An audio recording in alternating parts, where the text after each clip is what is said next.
Alrighty, welcome back to Cosmic Lion live on YouTubes. We are here this week talking about subculture on In Crowds and Outliers, a hardcover collection of comics, photos, and essays from smoky clubs to secret raves by misfits and provocateurs. That's right. We're here with Shelly Bond and Philip Bond. What's up, guys? Woo. What up? Eli. How's it going? You're good at Good this. to see you. Yeah, Thank you. I like your DJ voice. Thank you so much.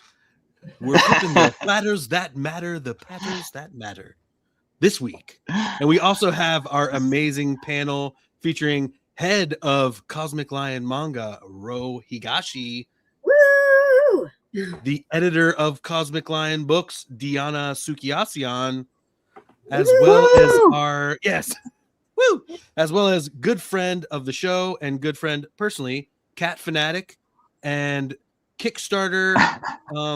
Oh man, I copied it. Oh, I'm not so good anymore. Liaison, Brandon Blocksdorf. Welcome, Brandon. Woo! Hey, how you guys doing? All right. What's your official title over there again? Creator Success Specialist is my official title. Interesting. Yeah. It's crazy. We'll I think if you want to do like the long version of my title, it would be like I do I'm the editor-in-chief in Apollo City Comics, like writer, creator, and then creator success specialist at Kickstarter. And then if you include like my involvement with like the Zelda Awards, being on the board, if you add that to that end, and then with my work with them, and then now I started like a new side gig with Prana too. So I have like a very like, man it's about like town. I am Hispanic. I have a very long last name. You know what I mean? Comics man about town. That's what awesome. You are. Well, good. I'm glad you're here. We have a lot to talk about as far as Kickstarters and success. And we are here, I guess, joined with Zelda Award winner Ro Higashi. I should have added that to her title. So, all right. But we're here to talk first to Shelly and Philip about the brand new book, Subculture. So, Shelly, we were talking a little bit before this. Your last 2 books or 3 books have had a side to them that were informational, that were teaching. And this one is a collection of comics. So tell us why the switch and what you wanted to highlight. Well, first of all, thank you for having us, Eli. It's always great to hang with you and the crew. One of the things that I've always loved doing in comics is assembling a bizarre group of people to meet cute on the page and have a theme to an anthology that's unlike anything else that's out there. And so this subculture is one I've wanted to do for many, many years. And so we just finished our last Kickstarter, which is 100 FAQ on making comics. And that was pretty much Philip and I working together nonstop for 3 months. And it's a Q&A, just like the title says, 100 FAQ. But I think this is a good pivot because putting together an anthology is sorry, I messed up the layout, but continue. Big please. problem. Okay, I thought it was me. No, I'm sorry. I'm not in control of the visuals this time. You hear my hand? Yes, sorry. Go ahead, continue. It was Eli. So anthologies rock. That's all I'm going to say. And I started doing them back in the early 90s when I was at Vertigo. My boss trusted me to do one of Vertigo's earliest anthologies called Winter's Edge. Anyone remember Vertigo Winter's Edge? I think there's somebody here who did a cover for Winter's Edge 3. And it can only be Philip because I don't think anyone else was alive in 1990. I was 14. All right. What year was this? Look at this. 96. Oh, I was a wee elementary school aged. Teenager as well. Me and Eli are the same age. So basically what I love about anthologies, I think that first of all, they're great places to bring people together to work who might never meet. people from different parts of the world, Yeah. people of different age ranges. I have nothing against the odd octogenarian, but I also like pounding the pavements and finding up and coming artists right out of art school, people I meet at zine fests, people I find on Instagram. And there's nothing more exciting than to bring two different talents together and see what happens. So my success rate on that has been about 80-20. And I'm proud to say it's going to be even better than at my average in subculture, because we really go deep. We really go way back. It's the best of subcultures from the 20th century and a little bit of the 21st century. You're going to love it, Eli. Tell me what you mean subcultures. Like, well, subcultures, I always think of cliques, coteries that are a little bit off the beaten path. So let's say somebody's into the Grateful Dead. Oh, interesting. Well, that's not niche enough for me. So if you're wondering why I didn't ask you to write me an expose, 50 pages on your love for the Grateful Dead, it's because I don't have a place for that in a 128-page book. Gotcha. But I hope subcultures too. I'm available. Listen, no, I think CLP should do its own mega cultures book.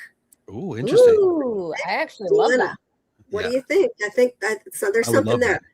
Subculture to me is not necessarily always what you've heard of. You go back in time and you think about rockabilly, you think beatnik, you think Beat Generation. Mm-hmm. Some of those elements are in here, but there's also other things. I want to cover some social disruptors. So sometimes we cover people. It's definitely an eclectic mix. And that's because I reached out to about a dozen of my favorite creatives that are working today. And I gave them some parameters, but I really wanted them, as always, to pitch me a story that they're dying to tell. I didn't want them to just panic and suddenly think, oh, Shelly's into new wave, it has to be a new wave story. What I usually do is send out an email and make sure that there's enough info there so that people understand the theme. But I really do want people to bring their A game and come up with ideas maybe of stories that haven't been told. True or not, some of these stories are 100% true and some are not. Oh, interesting. So some people kind of crafted stories within these subcultures, and then other people crafted like true story elements about maybe bands that could kind of exist, maybe. Absolutely. Such as there's some groupies who tell a story. There's some a really interesting blend. But as you know, I like making sure that my books all have a rhythm and a pulse. And Eli, you know me long enough and well enough to know that I treat everything that I work on that's longer than 24 pages, kind of like I'm doing a DJ set. So this collection is not just 4-page comics by over a dozen of the greatest creators working today. It's also essays, photos from long ago and in recent times. It's spot illustrations, and it's kind of like a collision of ephemera and just cool vibes. And I hope that people that are interested in getting lost in somewhere else that's not where we're living today, that's the kind of book this is. You could just dive in, you could read the whole thing in one sitting, or you can kind of dip in and out whenever you want.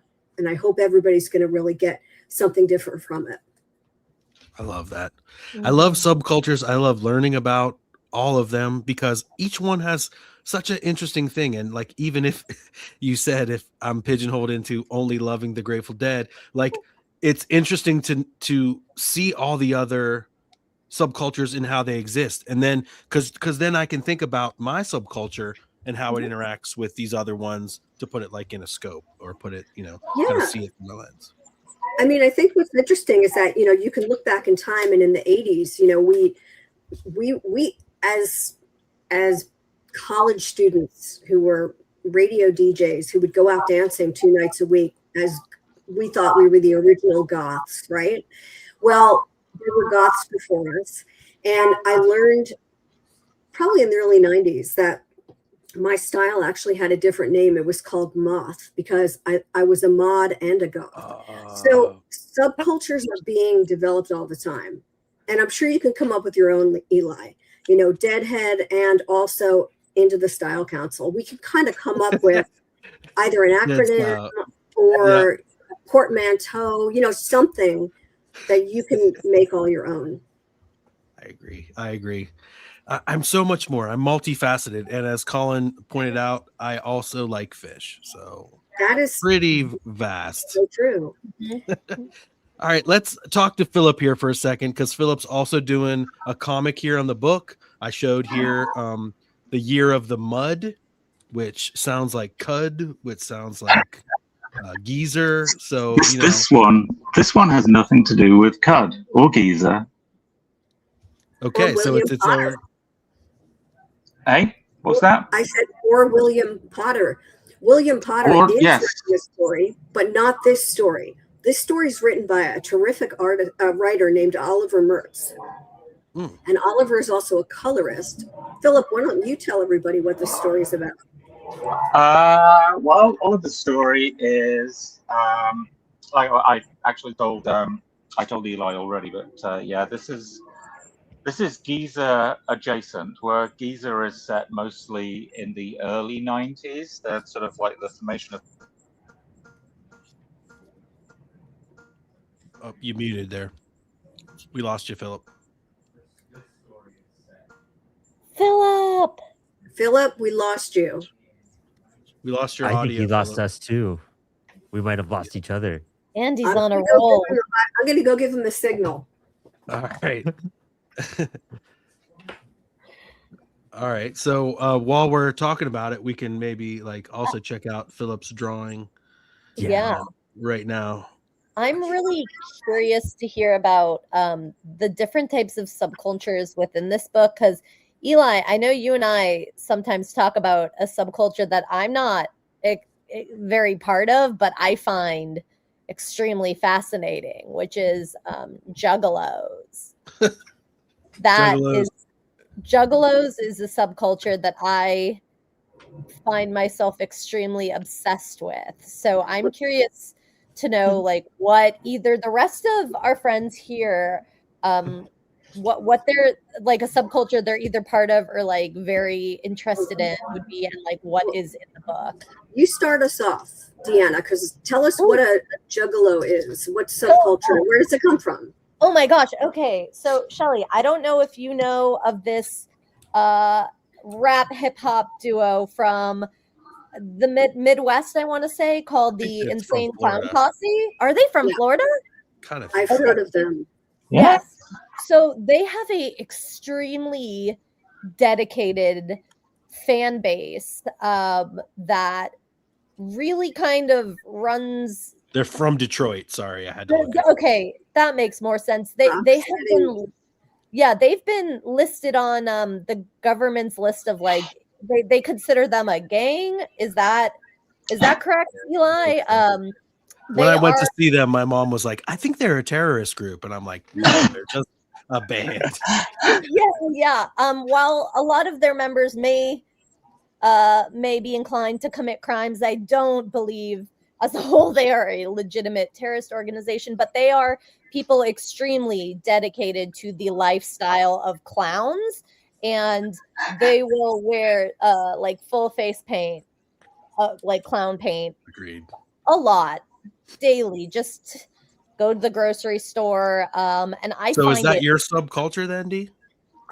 I'm not in it. While I really appreciate ICP, I'm just so fascinated because there is this very aggressive element of their group, but also this very we're family, we're friends, we have to have each other's backs.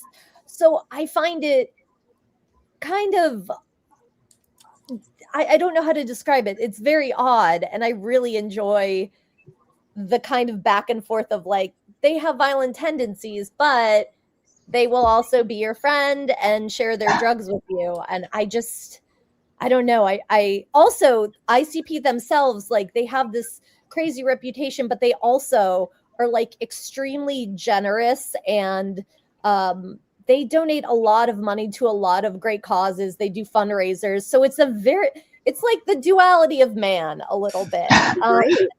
And I really find that so fascinating. The documentaries, and the diversity of people who actually show up at their shows. That's something that's very surprising to me. So it's something I personally can't get enough of. I don't know if I would say that I'm particularly like part of a subculture on my own, but that is one that I find very, very interesting. You could say Scientology is a subculture. I will tell you, I find these fascinating, but you won't find that kind of thing in the book. I will tell you that because it's Shelly world we're dealing with here. It's mostly about fashion, style, music, and location. Yeah. So, it's a 128-page book. I think if I would have taken 2 years and maybe pulled in some other people to help me out with it, it could have been really comprehensive. However, my feeling about comics right now, 2026, is it's urgent art. It all has to happen fast. Yeah. Philip and I, this is no secret, we are heading into our 6th decade, and Philip goes first. He's going to be turning the big 60 in a couple of weeks. When you get to that age, it's like you just kind of got to step up the pace, because if you don't just jump in and start making your own projects, you will be lost from the history pages. Full stop. So get started early for all you people who said you were crawling in the 90s, right? Yeah. Keep it up. You're doing great work. Don't stop, and don't let anyone tell you how to make comics. Because one of the things that Philip and I really enjoyed when we put together 100 FAQ, this is the only copy we have, by the way. So if anyone's watching or listening and they ordered one, they're on their way. They're on a boat from China. I can't wait. But what we love about this book is that there's not one way to make comics. If people tell you it's wrong, well, that's on them. There are ways to make your comics more professional. And if you perhaps have a goal of working for Marvel, there are things you can do to up your odds in getting published. But when I tell people to start small, I'm talking mini comic. I'm talking 1 page, 9 panel. Get it going. Get your name in print. And that's why I love teaching, because at the beginning of my semesters, I teach comics editing at Portland State. About 80% of my students are English majors with no idea how to draw comics, but they can draw shapes. And they all panic when I tell them they're going to be drawing, writing, coloring, proofreading, editing, and then putting their comic in an anthology. They panic. But I also have to do my own comic, and we critique each other.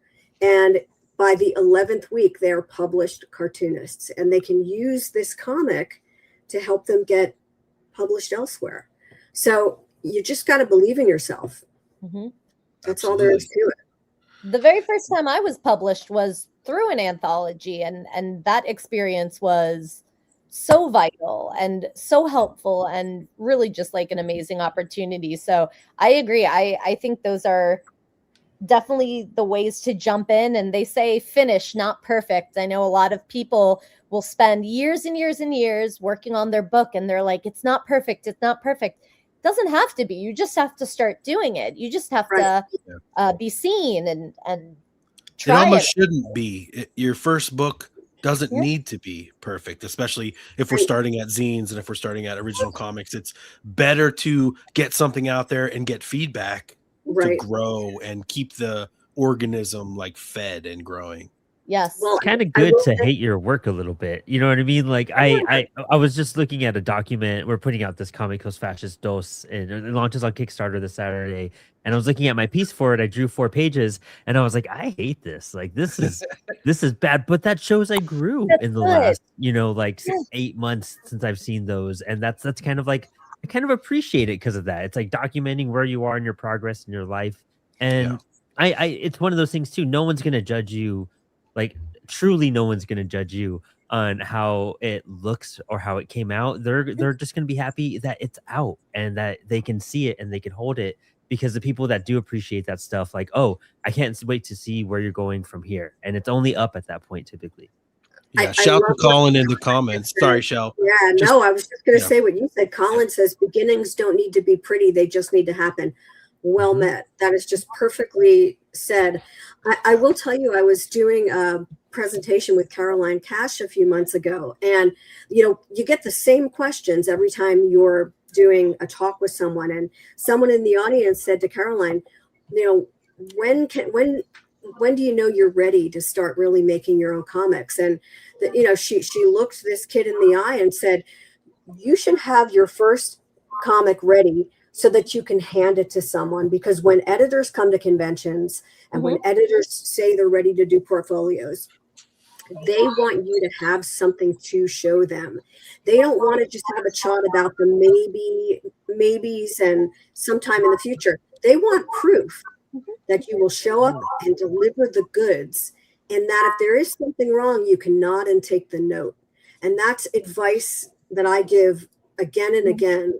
You have to be willing to show people that you already have done something. Editors will be much more interested in giving you a chance if they know you're not going to ghost them and hide from them, and then maybe get too nervous and start sweating like you can't actually get the job done.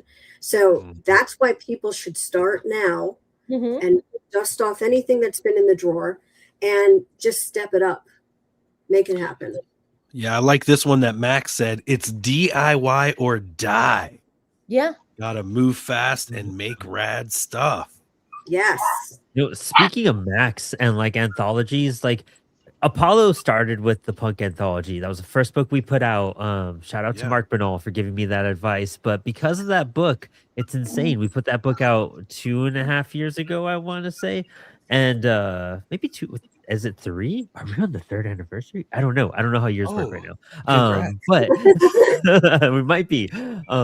But that's how I met Max Flowers, who now I'm collaborating on a book with, who did all the design work for Apollo City. The reason why Apollo City Comics looks so good is because of Max Flowers. He's an astonishing designer and an astonishing illustrator.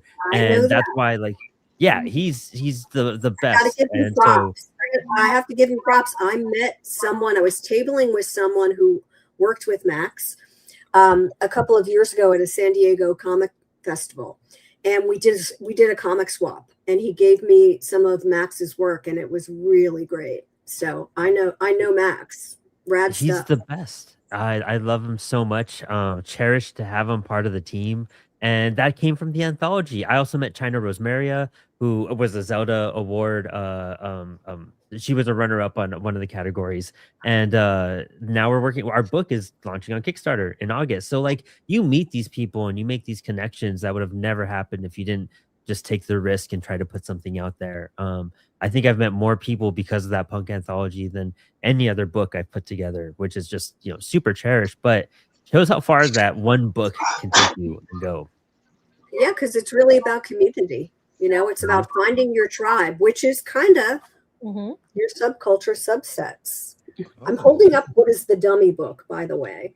So, Eli, does this look familiar to you? Have you ever seen any of my other dummy books? Yes. It's one of the biggest lessons I took from you, I think. I think you're shedding a tear for old times. A few, actually, Yeah, this is what I say to people. Anyone that doesn't work with a dummy book at size, and Deanna, you're going to want to know that this subculture book is not your average comic book trim. This is 8.5 by 11, because I really wanted widescreen scope, especially for the photographs. But anyone that doesn't use a dummy book when they're 75% finished with their book is driving on the LA freeway without a seatbelt on someone else's moped. That's all I'm going to say. Yeah. It's an accident waiting to happen. Yep. Dummy books are essential, says editing genius Adam Lemna. Adam. Yeah. Glad you can make it, Adam. It's been a while since I've seen Adam. Also a terrific talent in the CLP gang. Agreed.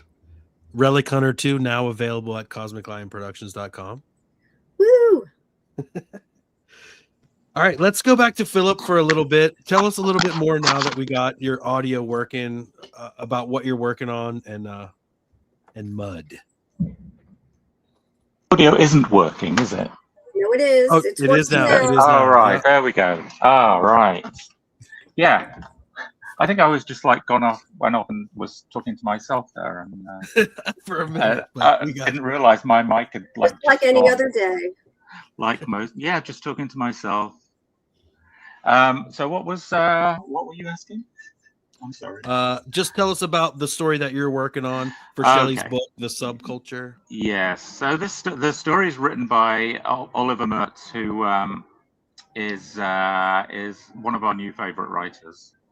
He's Shelley can tell you all about him, but he's got his new book coming out from Oni soon. That's Right. It's called A Ghost Arm Made of Angry Ghosts. yes. With art by Alex Diotto, coming out in August, I believe. Yes, Big release which is for Oni. fantastic, and he's a great writer and a great colorist as well. So he's written this story and is going to be coloring it. So it's going to be nice to see my work in color, because I've only done black and white for such a long time. So the story is set during the Glastonbury Festival of 1997, which was notoriously rained out and became known as the Year of the Mud, which is the name of the story. So it's about a trio of music fans on their way to Glastonbury and having a mystical experience. A close encounter Yes. of a certain kind. The first kind, I bet. Perhaps. Yeah. You never. No, it's definitely the second kind. Oh, the second kind. Yeah. What is the breakdown of the close encounters? What's the first and second kind? I feel Well, like I think the first one you're just seeing something, and the second just one like a friend, is like you actually have to sort of like meet the aliens. I don't know. They all have to deal with aliens. Well, and then like in the third kind, it's sort of like a full piano concert. Taken on the ship. I don't know. Got it. I want to hear more about that. This is something I've been thinking about a lot. Close encounters? Close encounters and alien abductions. That I guess that might be another subculture or conspiracy culture that I have been extremely interested in recently. So I love to hear that we're talking about. You must have been talking to Jim Rugg recently. I did mention it to Jim Rugg. My book has an alien encounter in it, but my other friend, when we went to Heroes, he showed up with like a stack of books. One was called like Into the Fringe by, I want to say her name is like Dr. Kathy Turner. And like, so yes, I did talk to Jim within the last few weeks about aliens, but that was something I would say I grew up being very interested in. I have a parent who loves conspiracy theories. And then I also really loved Unsolved Mysteries, their episodes about encounters. So that's another subculture conspiracy I'm very, very interested in. So I'm very excited to see this. Speaking of subcultures, Philip, you'll never guess who played at Glastonbury 1997. Among Prodigy, Smashing Pumpkins, Radiohead. Because I did go through the lists. You didn't see that Fish played at 97 Glastonbury? Really? How you far believe down it? The list? What time in the morning did they play? Very far down the list, Philip. Whoa. I don't know what time. Can't even read their logo. I so know. Tiny. Yep. I don't know how I just saw that, but I you think don't my eye see just picked it up. There's not a lot of actual inside Glastonbury in this story, thankfully. Okay. It's all getting there. It's the real story is getting there, but there are a couple of shots of inside Glastonbury where I have to draw like enormous crowds of people. It's what you do best. You throw yourself in, Philip. Come on, everybody's wearing puka beads or a specific perfect band shirt with a certain type of logo with only certain fonts allowed. You're in your element. Well, and now you can throw in some fish heads because you know that they played, and guaranteed it's the only time that Echo and the Bunnymen is listed right next to Fish on the poster. I'm actually surprised that Ian McCulloch allowed that to happen. That's too close for comfort for a dude like that. Hilarious. Good stuff. Philip, So, I love So what day did they play? What day did they play? Do you know? They played Friday. Yeah. They were at the they played Wilson into Chalk Dust Torture, Stash Dog Stole Things, Poor Heart into Taste, Bouncing Around the Room into Chalk Dust Torture. So that's sick. At let's see, they said the stage, it was like definitely one of the side stages. Yeah, one of the smaller stages, like the Mean Fiddler stage. The pyramid stage, a single set slot. But this is beside the point. No, hold on. The pyramid stage is the main stage. Really? Whoa. Yeah.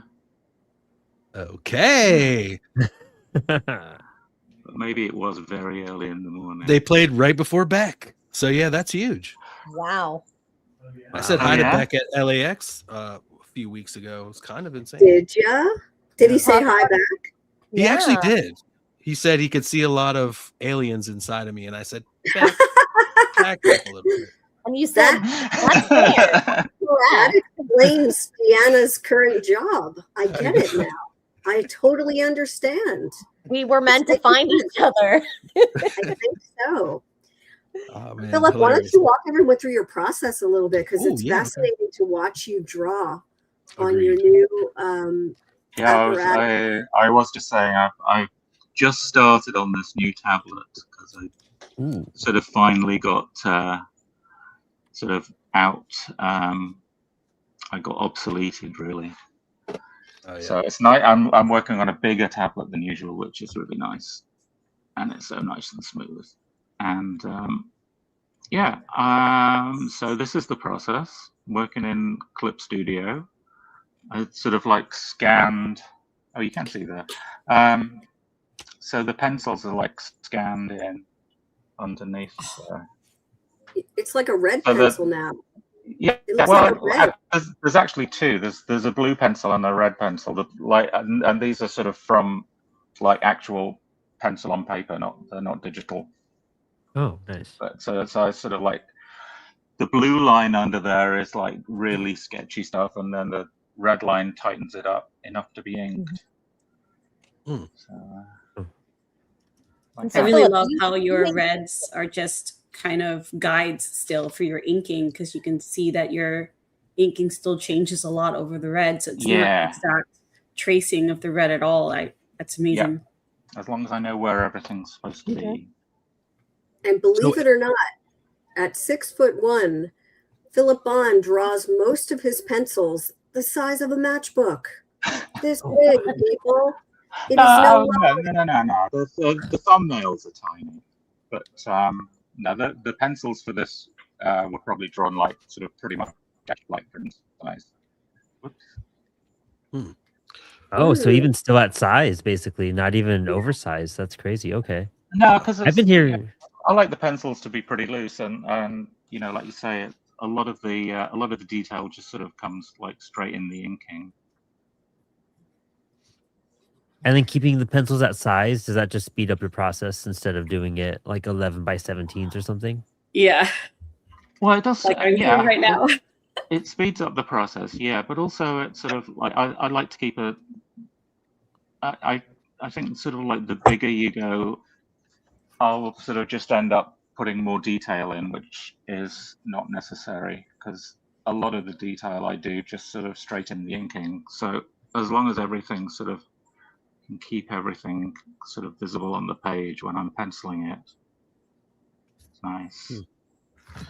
I love the amount of detail you impart, even with small faces and with big faces. Like somehow they're equally as expressive, and for to get really deep, awesome. Like every time. Well, thank you. Here, here.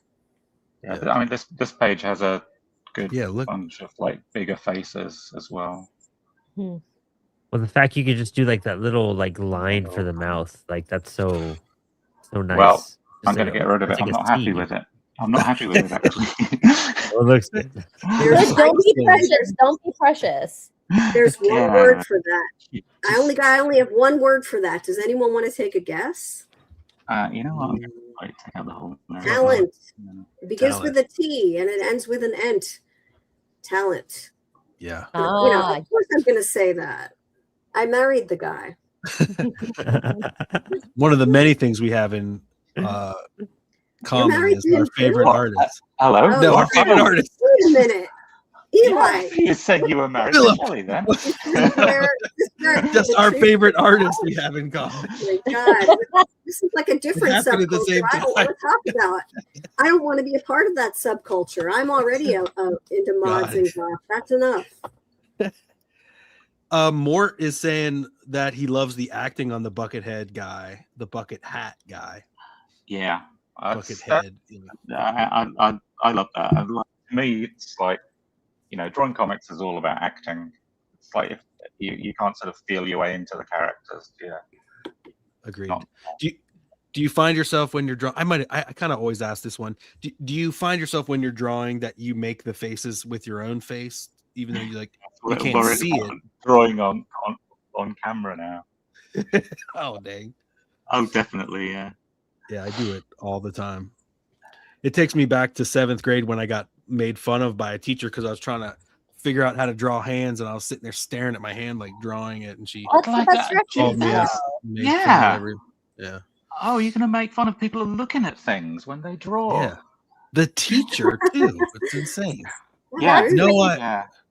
This is more helpful than learning Spanish. Trust me. No, I hope he got to like his later years and still keeps thinking of that moment when he said that, and like just knows that I probably like ruined that kid.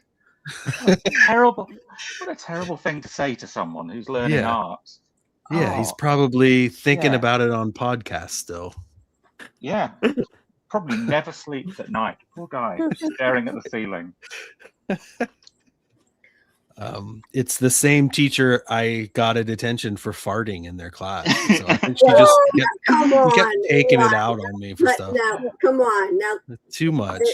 That's a little too much. TMI. All right, back to the Kickstarter. Back to the art. I was gonna say, Eli, ops everywhere.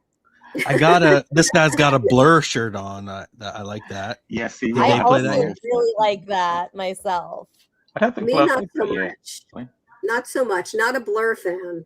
Oh no! I was almost gonna fire both Philip and Oliver when I saw that note. One character has a Blur shirt and the puka beads, Damon Albarn's signature. Well, his name is Damon as well in the script. Right.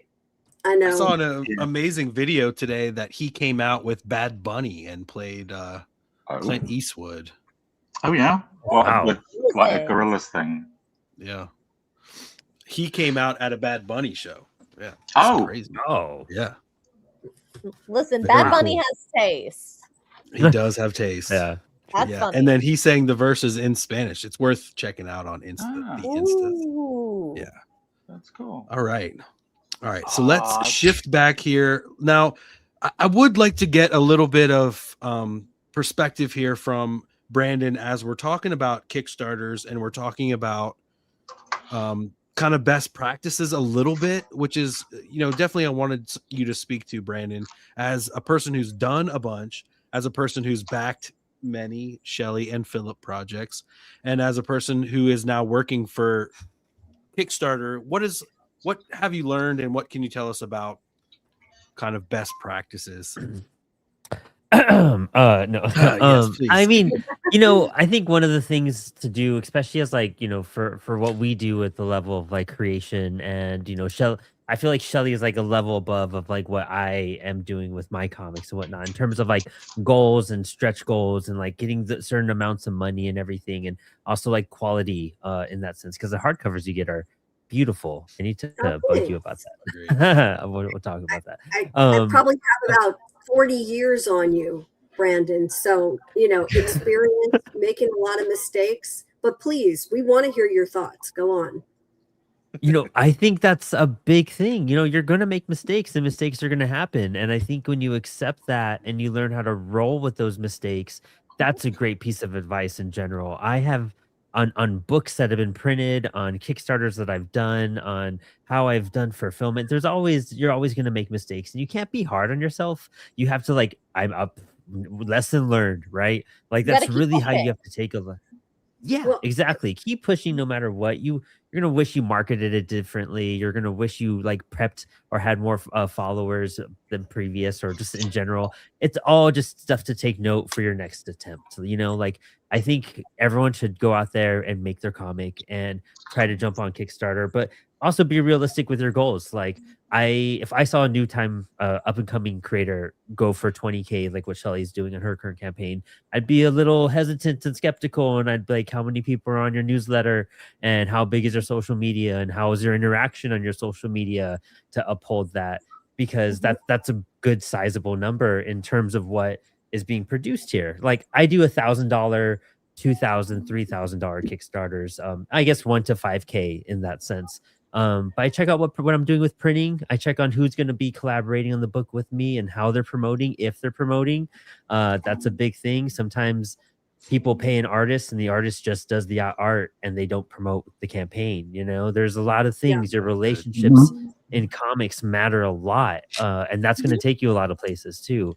So ensuring that you have a community, make sure you have something that you're involved with. If you're just starting your comic, join Discord groups, I'm not big on Facebook. I don't know. The Facebook groups, I'm sure, to benefit you there, grow your Instagram.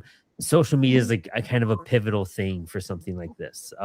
It's going to be hard not to have success without some sort of way to broadcast that daily. Run a Substack, start a Substack community, things like that are all ways, or locally, there's ways to find, avenues to get things funded, but also look at how you're printing it, who you're printing it with, ask other creators where they're getting their work done. I'm using an awesome printer that I just found outside of Pittsburgh, and it's crazy, the relationship I now have with this guy, and it's been really positive, and we're really excited on what we're doing with them. And also cost wise, it was this is a game changer for us. So we were able to do more than we even anticipated because of something. So when you explore and talk to your community and talk to people and where they're getting stuff done, you'll find things you didn't know about. It's focusing on your subcultures, your communities, and the subcultures that you deal in, and that's how you market. I think what's interesting, though, the Kickstarter landscape has changed so much over the years. I have been using the platform since 2016, and this is my 13th book. And it has changed dramatically, not just because of the pandemic, people. It just has. Technology has changed. Creator resources have changed. The landscape is very crowded because in the early days, it was much more indie focused. And now a lot of big companies have joined because they want to make upscale boutique books that are, frankly, really expensive for anyone to make. So you see there's a lot of competition. One of the things I like about anthologies is if you plan them accordingly, if you have a group of people, like I have 24 people working on subCULTURE, I designed graphics for each person, and they're not fancy, but hopefully they do the trick. So when you supply your teams with graphics, tell them that part of the money you paid them is also including that they reach out twice a day on social media. It's going to make a difference. But regardless, it is going to be tough at 20K. And so I'm feeling it. Right now I'm over the halfway mark, and I'm grateful to anyone who's backed so far. Thank you so much. I feel like this book is probably the closest thing I've done to any other anthology like that I did for Vertigo or Hey Amateur, Femme Magnifique, Heavy Rotation. My anthologies are done with so much care and so much love because I have to pour myself into them, and I also have to pour some of my money into them. So you are going to bet that it's going to be a beautiful thing. It's hardcover. It's going to have a neon 5th color spot gloss. Now, the color on Eli's screen, the yellow doesn't do it any justice. So think more. I'm going to show you my color leaning over to the side. It's closer to this hat. Okay, it's closer to this neon. It's like a more fluorescent. of like a rave neon, bright yellow, not quite so warm. I like a limited palette, and I'm going to have a ribbon, and I'm going to have tipping on the end of the pages if we can get this thing funded. So tipping, you mean that's like the color on the edge of the book, right? Yes. It's when they run the ink all along the edges. Oh, I see. Awesome. So when I tell you this is going to be magnificent, I couldn't lie to you, Eli. Maybe once in a while I can, but not right now. Not about quality of book. It's always this might be like an industry secret, but where are you getting everyone keeps their secrets, but where are you getting it printed? I want to know like how I could find those options. Well, I'm getting it printed at a wonderful company called R.R. Donnelley. And in fact, when I was at Vertigo long ago, R.R. Donnelley did our upscale books for Vertigo, back in the 90s. And they're still around. They're based in China, but they also have a branch in the States. But one of the things that you have to remember when you're printing a book overseas, you need a long lead time anyway, especially if it's your first or second project. But you need 9 to 12 weeks because the books travel by boat. And so there are sometimes hiccups. Sometimes they're stopped at the border. Sometimes pirate ships. Like, you never know what's going to happen. But the only thing I can say is that when you work with an overseas printer, it is cost effective. It's much cheaper. And they don't charge an arm and a leg for these fancy, types of treatments that you can do that I keep getting excited about. Whereas if you print domestically, that's exactly where someone's going to really double the cost, and that they might be able to do it quicker, but they're not going to. It's not going to have that same polish because companies like R.R. Donnelley are known as big book publishers. So they work with small comics companies because I think they like the art books. And that's what they consider art books to be, is more in line with an art book rather than a DC collection, if you will. I mean, they know from working with us for the past few years that like we mean business when we do our books, and they deliver. And we've had just stunning. Yeah, they all look so good. Thank you. Yeah, that's awesome. Shelly, Max is asking if you've messed around with risograph printing. Risograph. Yeah. Is it Rizzo? Rizzo. Everybody says it differently. I have. And honestly, I think it's very cool. And in fact, Jen Woodall has a print. She has a page in the book that I'm really excited about. And she is also going to be, she's like a Rizzo expert. She works for a university in Canada. And so she's going to actually be printing this amazing image she did, which was an homage to a poster for one of my favorite new wave movies called Smithereens. Has anyone here ever heard of it except for Philip, who I forced to watch about 25 times? Smithereens. It's Susan Seidelman's first film, or maybe it was even her college thesis. I'm not sure. Is that poster on the Kickstarter? Can we view it? It should be. I just put it in the backer update, Eli. Although that'll tell me whether you've backed or not, and I'm a little nervous. Oh, geez. Here we go. It's not letting me. It says before printing. Really? Remove other media. I might be able to hold up the version that I have. Yeah, let me hold up the version. Oh, here we go. I saw this on Tubi one day. Yeah, Smithereens. I saw this. This is a Tubi film I put on one day. I totally remember Smithereens. I was like, why does that sound familiar? So this is the kind of new wave that I'm talking about. I'm not talking about like suburban mall new wave. I'm talking about real grungy on the streets of New York, 1981 to 1983, Danceteria, the Peppermint Lounge. Yeah, I read all about Danceteria in that Beastie Boys book that I know you have above the screen there. that. Really cool. So- I gotta, so just to get back to Max, I've messed around with Riso. I think it's very cool. And in fact, I asked Jen if she could actually, for the campaign, just mess around with her art, because this will be a Riso print, 8x10 print, that's going to be in the Culture Vulture level. But that's not it. That's Jen Mangel's art. Oh, that's Imogen. Different. Imogen, Jen. Yeah. Exactly. But a nice piece of art. So I don't mind if you go back there. Jen is I like writing. her work so much. I did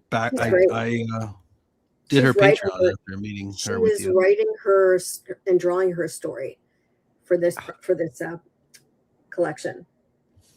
All right, well, let's go through the Kickstarter really quickly while we're here to get some people involved, and just to make sure you did see Shell. I have it here at $87. Yeah, Backed it. I don't know. I was the first backer, just for record. You were? I think I was the first backer. Brandon, I swear. that is so awesome. Thank you so much. I really appreciate that. 193. Well, Shelly told me she was launching in 25 minutes, and so I kept an eye on it. So when it switched over on me, I was like, I'm back in this real fast. Brandon, you're like the guy on Instagram who's like, first comment. Yes. Nice. Well, I'll remember that. I'll remember that the next time for sure. Yeah, it's been a lot of fun so far. It's the second week. Hey, we just cracked 11K. Thank you so much, whoever just backed the book. Thank you so much. I think it was Manny. He said he just backed it today. Manny, Thanks, thank Manny. you so much. That's really great. So, Brandon, I know you've only been working for Kickstarter for like a week or two. Yeah. But there's a rumor that if you don't fund within the first 72 hours, it's going to be tough. Do you find any truth in that rumor? I mean, I definitely think it depends on whether you're looking for $500 or 50K. It really does depend. My professional opinion is if you're not going to fund in the first 72 hours, it's just you didn't fund in the first 72 hours. I mean, it varies on so much, and I think it's going to be tough no matter what. It doesn't matter if you're funded or not. Like, yeah, you get funded, but then it's kind of like you're always going to want a little bit more. You know, you hit your goal is 1,000 and you're like, man, it'd be really cool to hit 1,200 though. You get 1,200, like, it'd be really cool to get 1,500 though. And you're like, it'd be insane if we got 2K. And then you end up kind of getting closer. So it's like, you're going to have that stress and anxiety no matter what. But I don't think it makes any difference. I've done campaigns where they didn't get funded until the last, 72, 48 hours. And you're just anxious for a whole month. But there's so many variables on that too. And that's part of the fun. I wrote a Hey Amateur page about crowdfunding, and it was so overwritten that I give it to my students as a part of a final exam for them to edit it. And what is so true, and this is my 13th, as I've said. So every time I run a Kickstarter, I am P.T. Barnum or Howard Chaykin, who I think is P.T. Barnum resurrected. It's what you have to do. You have to kind of hustle every day. You have to be sure you're going on social media at least 3 or 4 times a day. You have to interact with the people who have backed, give them some updates in the backer update a few times a week. You have to be ready with your stretch goals, and boy, have I got them. I really hope we get there. But if we crack 20K, I've got 3 really fun things to hopefully work towards. But right now, it's the summer. Lots of people are kickstarting. So I think part of the challenge is just continuing to show people what the book looks like, because I held it up before, I'm going to hold it up again. If I'm going to spend $60 to make my dummy book, which is printed at my local printer, the actual hardcover is not going to have a plastic spiral binding, by the way. But if I'm going to do this, it's because I'm 75% finished. So I've got all of my 4-page stories are done, except for one story where the art is still coming in this week. And somebody might be drawing it right now. I won't mention any names, but there's one person who actually got an extension because his son was moving into a new apartment. Again, I'm not going to mention any names, but there's someone who needed a little more time.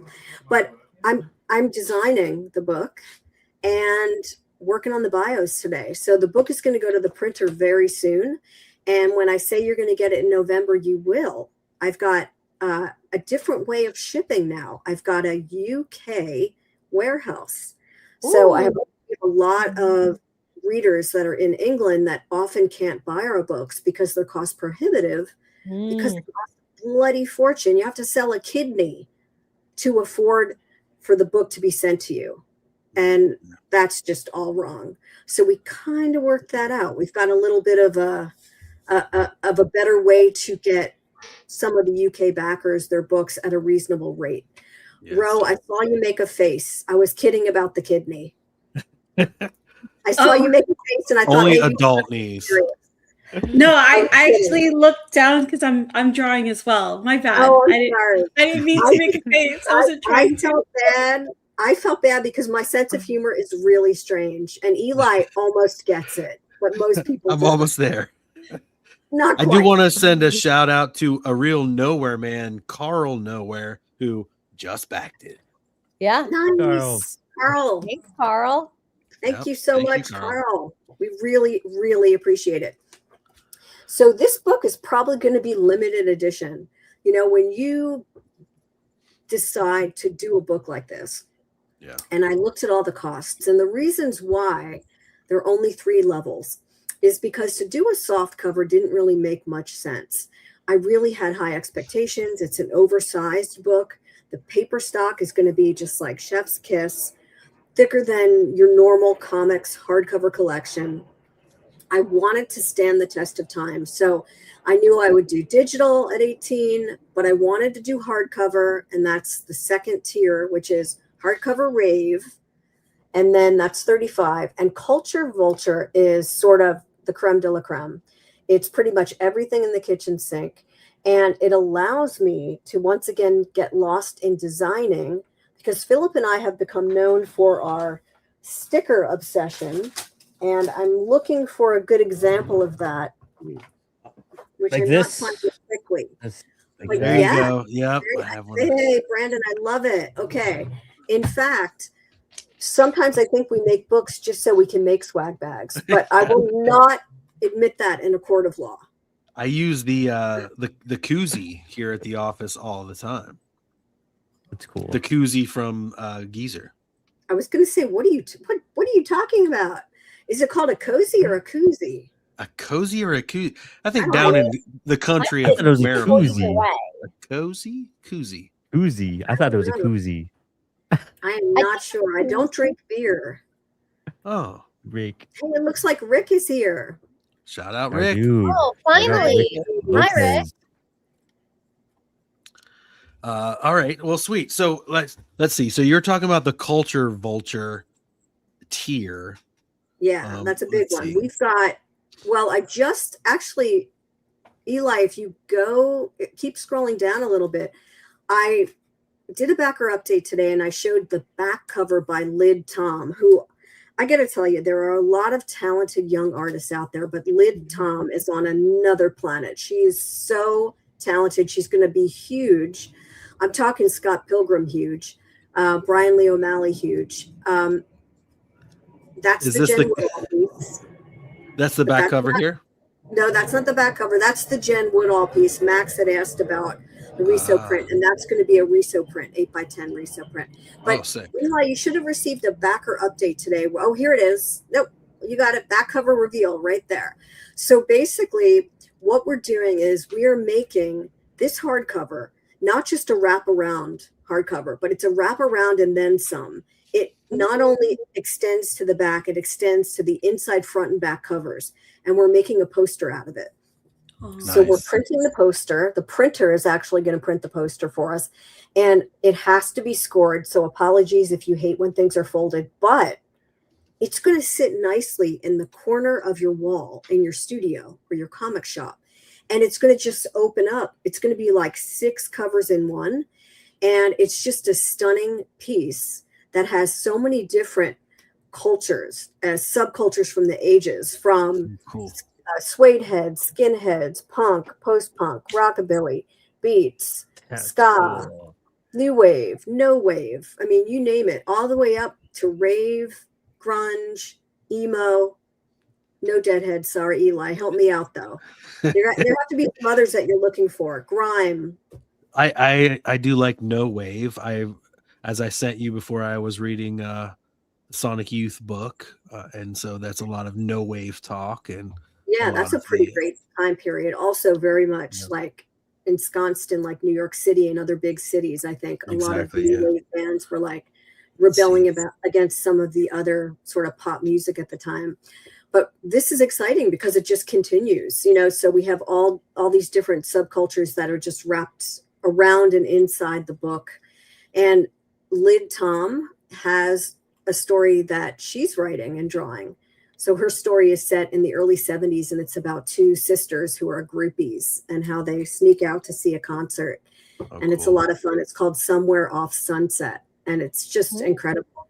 So you could say you heard it here first or second, but it has nothing to do with the publisher for a second. But Lindsay is a rock star and such a cool person too. And I just love working with her on absolutely anything. Yeah. And this is not the first time you've worked with her too, right? No, I've been working with her for 3 years. And again, one of those really simple stories, you know, when people say to me, how do you find writers and artists to work with? I read comics. I eat comics. I write comics. I design comics. I go to conventions. I talk to comics makers.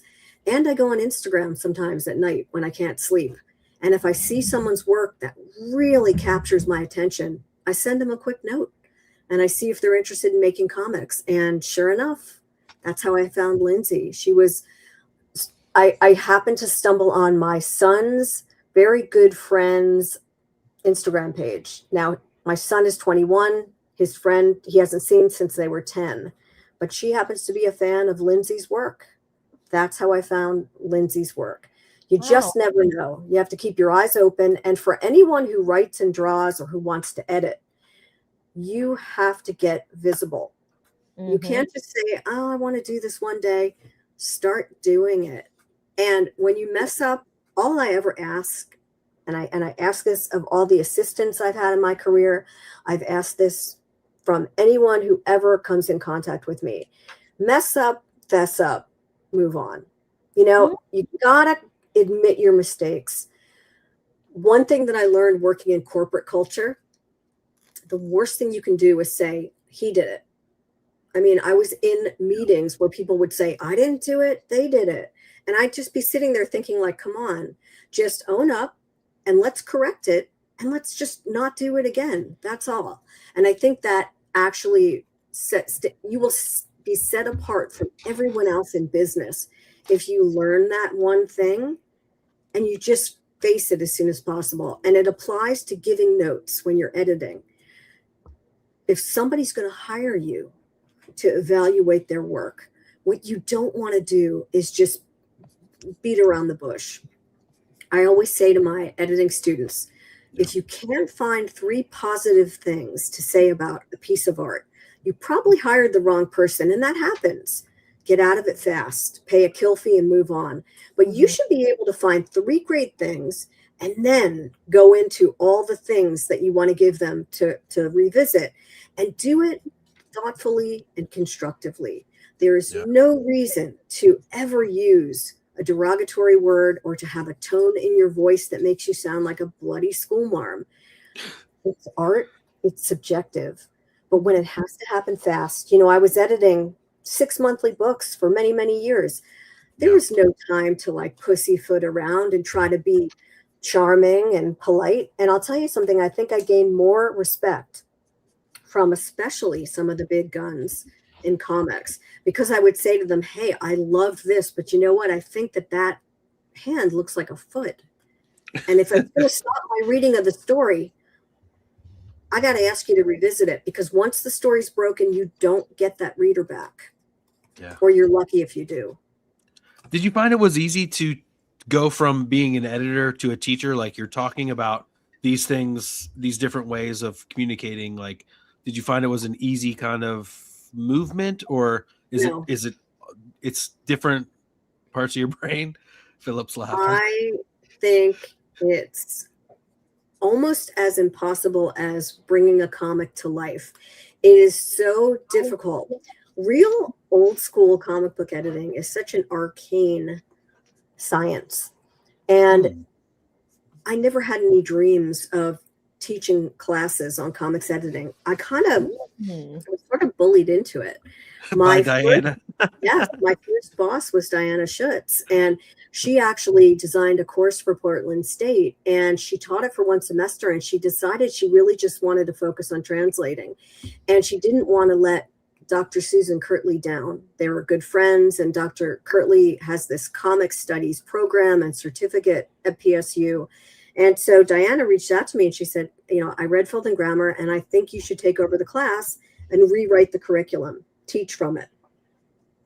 And if anyone knows Diana Schutz or has heard the rumors about Diana Schutz, they're true and then some, and you kind of don't say no to Di. And I thought, well, why the hell not? I just written the book, and maybe it'll give me a little more street cred. And so she gave me her syllabus, and I kind of did my best to cherry pick what she wanted to imbue in students, and then also use my book. And so it's been 4 years, and here I am. Wow. Do you love it? Do you find it a natural extension now that you're into it, or? I want to hear what Deanna thinks, because I hear Deanna also teaches comics making and editing.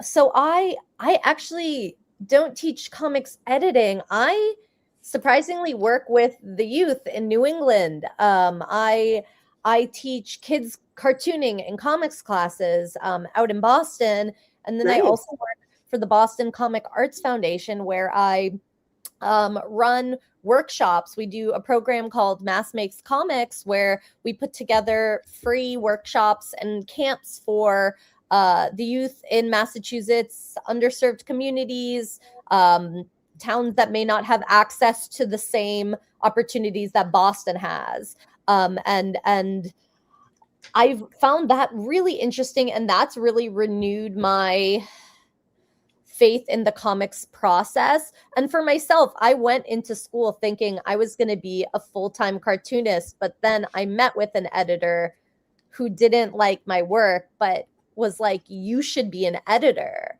And that was when I kind of switched gears and started learning how to critique, learning how to be thoughtful with review and all of that. So I'm really I've never taken an editorial class other than one that was called The Art of Review. And it was just like learning about how to have like a non-biased review and the art of that. So I'm very interested in the kind of folks who take that class and what they hope to get out of it. And if you think all of those students have like that discerning eye that you would need to be an editor, that's something I think a lot of folks don't realize about comics. It's not just the storytelling, it's the technical, it's the art, it's all of those things. And in fact, if I had to give you a ratio, and it surprises everyone, but comics editing is only 30% script editing. Yeah, yes. I mean, most of it is art directing and graphic design solutions. I mean, lettering is my favorite part now to teach, because I'm a frustrated letterer, and unlike what Philip is doing, I prefer to use like a micron pen, and I love to letter by hand. I'm not very good, but I'm still in there pitching. And the thing that's great about working with students is these are my 4 anthologies. Whoa. The most recent year, but each year we have a different theme, and everybody gets a Hey Amateur story. So I'll real quickly just open it up. So there's different degrees of people of drawing ability, but everyone levels up by the end of the semester. Yeah. And most people, they learn about how many words can fit into a word balloon by overwriting their own scripts. And I make them letter the longest sentence, which means they will not have any room for art. And when you teach in that way, they'll never forget that. Like, don't go over 25 words, you'll regret it. But you only discover that when you get your hands dirty. That's what Filth and Grammar, the Filth and Grammar is about. Just throwing yourself in So you teach the mistake. You like have them make the mistake in order to learn from it. Creative Yeah. problem solving. Love Yeah. it. Right? That- That's the that's my best way to learn. Yeah. It's the best way to learn on the job. And I don't really know if there's any teaching at comic book companies anymore. I haven't worked for a company, you know, in many, many years, but it's one of the reasons why I started filthandgrammar.com, which is kind of like my Patreon. And it's just to share like what I do, which is not the end all, by the way. You know, everyone has different editing style, and more power to people who can sort of take their own instincts and pick and choose from maybe what they've learned or you know what works for them. But what I try to do is show the stages of editing that most people don't get to see. And Eli knows this because I sort of walked him through a couple of things long ago. But you know, when you proofread, hopefully you've already done your balloon placements when you're looking at the script and the roughs. Now, a lot of people don't even think about that as a place for an editor to stick their nose in, but you have to, because that's where you isolate and correct a lot of storytelling problems. So every part of the process is fascinating to me, and I love every minute. And teaching it, though, I do find is difficult, Deanna, because I teach on Zoom, and most of my students do not use their cameras. Oh, I get to look at me, and the only way I'm able to bring them in is I have graphics that I design, and I make them help me read because my voice I lose my voice very easily. And so I ask the students, will somebody take over? Because otherwise they could be doing anything else or sleeping. Yeah. So I will say, you know, Shelly's advice and what she does teach is magnificent. And I bet it's only gotten better year by year. I think I was I was in like your first Filth and Grammar class, like in 2022 or something like that. I remember you from that. That's when that's when I taught on Zoom. And I think there were like 80 people. Yeah. That's where I met my first artist. The artist that did my punk anthology story, I met in that class. That's and crazy. we were like, That's awesome. that's when I'm just realizing that. I can't believe it's 20, what year's 26? That's crazy. Yeah. I know. I have to tell you, doing those classes, and Eli helped me with, I think the third one that I did, that differs. Now, those classes that you took, Brandon, those were where I would take a month, and it was 4 weeks. So on the Saturday was a lecture class for 2 hours, and on the Sunday was an hour Q&A. And I love that setup because one of the problems with teaching, and you probably noticed this, Deanna, too, is that if people interrupt while you're talking, you can be led astray. And so I often find that if you have a lecture chunk of time for a lecture, you get everything accomplished, and then you can do questions. And you know, even in a session like the one that Brandon attended, the Q&A was the next day. So it was great to have people come back. We had coffee. We would just have a very casual chat, and it was just more like something like this, where it was very casual. But I did enjoy teaching, and teaching at PSU is different. It's 2 days a week. It's 2 hours on each day, and so it's 11 weeks, and it's pretty intense. I have a question about those students. So are these folks who, you said they're English majors? Are these folks? Many of them are. Yeah. Many. Some arts and letters. Oh, okay. So yeah, I was asking what kind of work these folks are interested in pursuing, if they are interested in being visual artists or editorial, or just to better their own creative writing process and being able to kind of edit themselves. Yeah, I think that the way that I teach the class, I hope that because we're so hands-on and we go through Filth and Grammar, so we go through every stage from pitching. You know, week 2, they're pitching me, and then I pitch them a story idea, and they don't always pick the one I want to do. You know, it's such a great thing to throw things back to them, you know, like so that they're prepared to pitch later on. But most of them are either creative writing, which is also part of the English part of the school. And some of them actually are master's students for the Hooligan Press book publishing degree, wow. which is an MA at Portland State. And I was just told that they're hoping that the comic studies program is going to be even more accredited. You get a certificate, but I think that they're trying to make it more of a full-time degree. But some students take the class because it just looks interesting to them. You know, I've had 2 students this year. One of them was a technical writing major. Oh, wow. He took the class just because he said he likes comics and thought it would be fun. Did not realize he was going to have to start drawing, but wow, in 11 weeks, he can draw. You know, like a lot of the times, you know, people think they can't draw. And I say, if you can draw shapes, you can draw. And also, no one is saying you're going to come out of it and then suddenly, you know, land a gig at Dark Horse.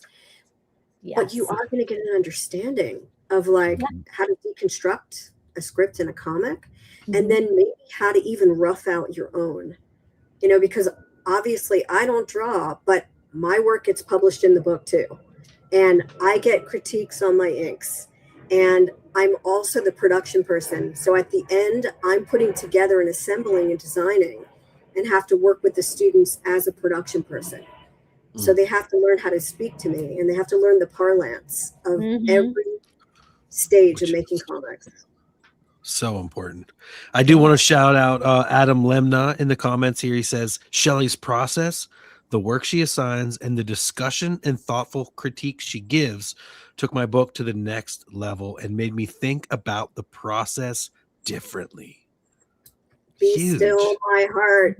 And the check is in the mail, Adam. The check is in the mail. Shelly, I have another question. Go for it. So for myself, people always ask me working in editorial, oh, you must really enjoy comics. And I do. I love them.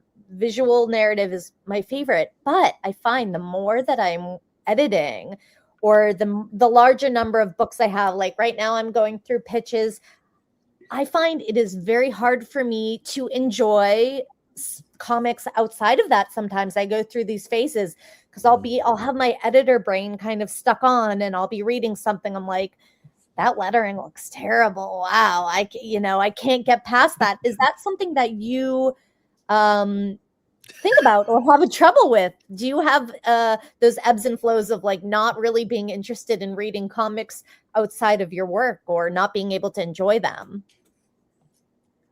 I have to say, I love comics, but I'm also a terrible snob about what I read and what I make time for. I think I love making them as much as reading them. And I think I just find myself, you know, having to force myself or trick myself into sitting down and reading a comic is such a beautiful thing. When I do it, I'm just like elated. I find that if I get angry at the world, you know, if I'm pissed off about the newscast or something, all I need to do is like go over to my favorite comic collection and just like read one random comic.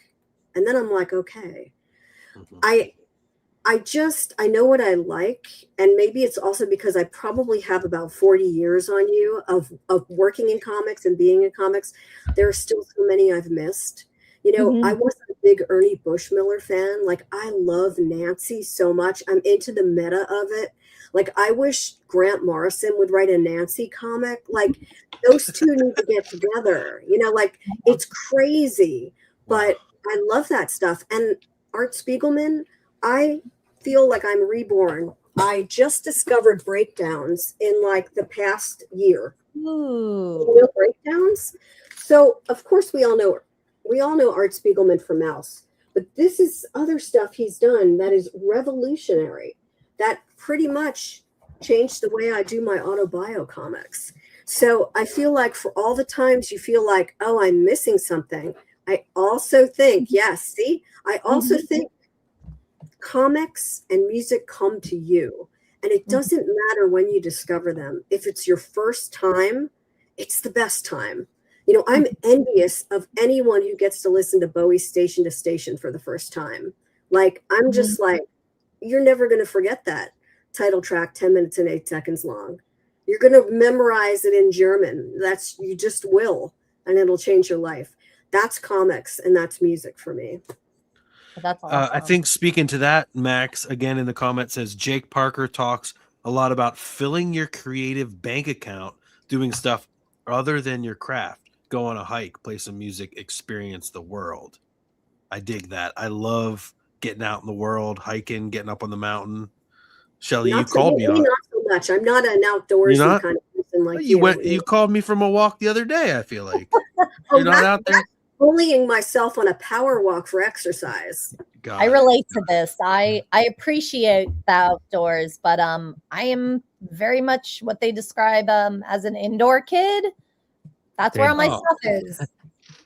Yeah, I think that burnout process, though, like what you're talking about, Deanna, is so like vital as well. Like it's one of those things. Like I think, especially what I've done with the last couple of years with like CWS and with Apollo, and then jumping into Kickstarter, and then I'm like all these endeavors like you kind of do, and we're kind of jumping at opportunities because we want to be part of the industry. We want to get to Shelly's level. You know what I mean? Like let's just put it that way. We want to be at like that point where you're just mixed in with anything and everything, and you want to create as well.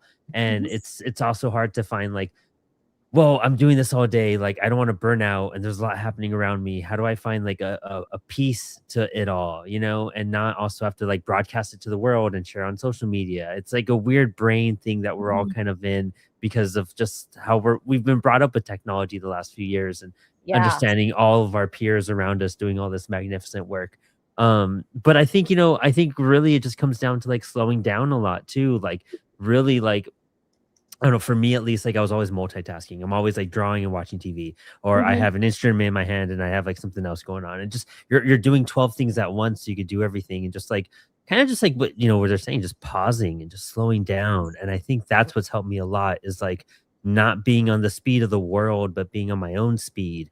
And your own speed will get you there better and more efficiently than it will like just trying to keep up with everything happening around us. And it's hard to like put things on like pause or like pace things out. And it's because it's exciting too, I feel. We all want to just dive in and obsess over it and get the work done.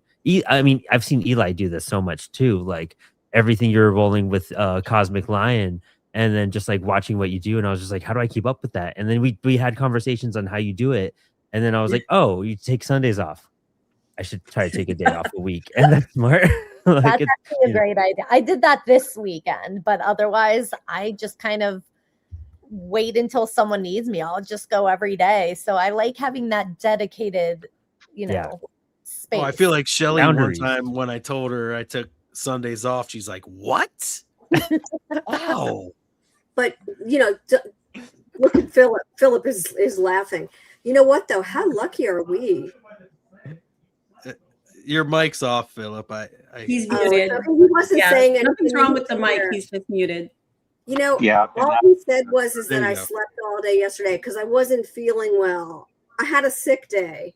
You're allowed to have a sick day. You Philip. have to just manufacture a sick day from time to time. But honestly, I think we're lucky that at whatever age you guys are, that you've already isolated your passions. It's comics, right? So it's your day job and it's your night job. Unlike a lot of people who have to get up 9 to 5 and just slog at whatever, it's a privilege to be able to make comics. And we're living in a golden age where we have crowdfunding places where we can actually somehow get the work made and get shit done and make glorious comics however we can, because we have to. It's like the Joe Strummer imperative.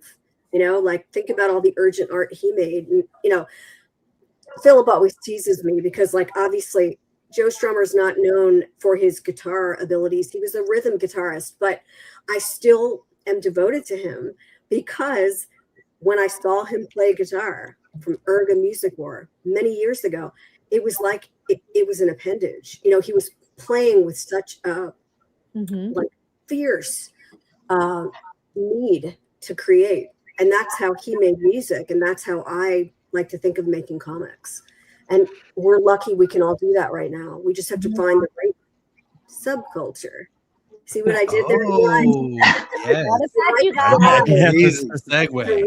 The right coven, the right community to help you realize your goals. Yeah. And You gotta everybody find gets smarter. When you don't have money, swap skills. Eli and I have done that many times over the years where he would help me with some of my video clips and I would give him some editing advice that he sometimes would take and then not take. Just kidding, Eli. Depends. I mean, I know it it's depends. true. But hey, that's your final It was decision. mostly good. It is true. Yes. That's your decision. But as an editor, I can only say this is what I would do. But bartering is the best thing you can do, is swapping skills with people, Agreed. whether that's writing and lettering or drawing and cooking or baking. You know, some people like to bake cakes. Yeah. Well, I was wondering exactly. I was wondering though, because I feel like part of this management of time is that I have a partner that's not doing the same thing. Now, you and Philip are both working on comics at the same time. So how do you guys find time to get out of comics? And We don't. Philip? We don't. You don't? Why? Right. What else is there? Seriously. This is Why would fun. we?